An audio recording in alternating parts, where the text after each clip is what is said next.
That's a good one. Who thought that one up? Okay, good afternoon, everybody, and I'd like to thank two of our great senators, Senators Klobuchar and Padilla, for joining us today, and they have something in common. We're not going to say that. But we won't say what it is. Okay. Now we all need to know. I know you do. Well, you can do your own queries. Okay. Right. Alex and Amy. Yes, that's what it is. He's first. Okay, thank you, everybody. This has been a very erudite. All right. Anyway, let me thank Senators Klobuchar and Padilla for joining us. Look, what the country saw last night was not a State of the Union. It was Trump's state of delusion. For nearly 2 hours, the president inflated his ego, rewrote reality, and offered zero solutions to the problems American families are struggling with every night. I'll bet there were just as many people last night discussing how to pay the bills as there were watching the State of the Union. President's in a bubble. He doesn't have a clue about what the average American people are going through. He just didn't ignore the affordability crisis. He mocked it. Can you imagine sitting down at the table and say, we can't meet our electric bill, what's going to happen? And you hear the President of the United States is mocking your inability to pay because prices have gone up. While President Trump stood up there congratulating himself, Americans were confronting the reality. Ground beef up 11%, coffee up 41%, rents up, health care costs up, electricity up.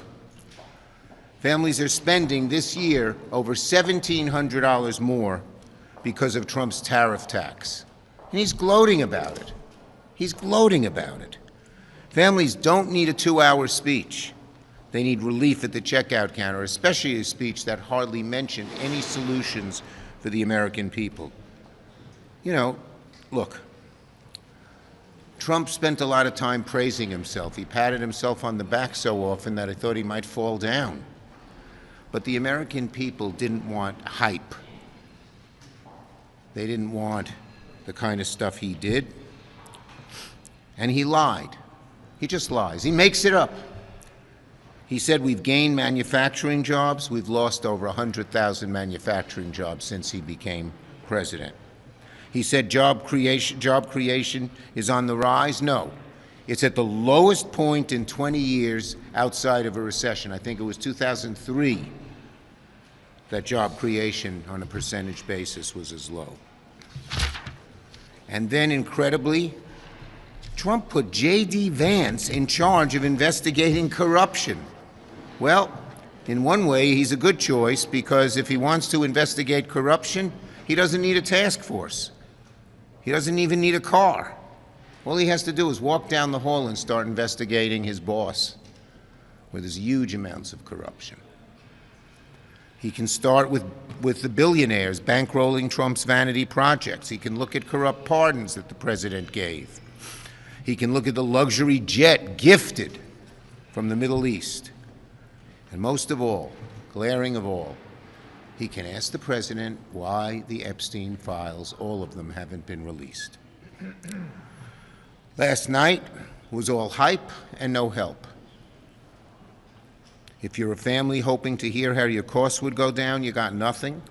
If you're a worker hoping to hear how your job would be protected, you got nothing. If you're a voter hoping for accountability, you got deflection. Last night's speech was an utter failure for Trump. All hype, all fluff, not what the American people who are having trouble paying for beef and so many other things wanted. And just lastly, the contrast between Donald Trump and Governor Spanberger and Senator Padilla, who gave a great speech as well.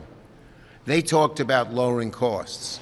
They talked about protecting rights. They talked about restoring integrity. Compare Trump's speech to their speech, and Americans will know why it's Democrats fighting for them, and it's easy to figure out why people prefer Democrats to Republicans when it comes to all of the polling data we have seen. Senator Klobuchar. All right. Well, thank you. Thanks, Chuck. So I think all you have to do is listening to the opening salvo of Donald Trump's State of the Union last night to know that he is wildly out of touch where so many Americans are. These were his words. He said that America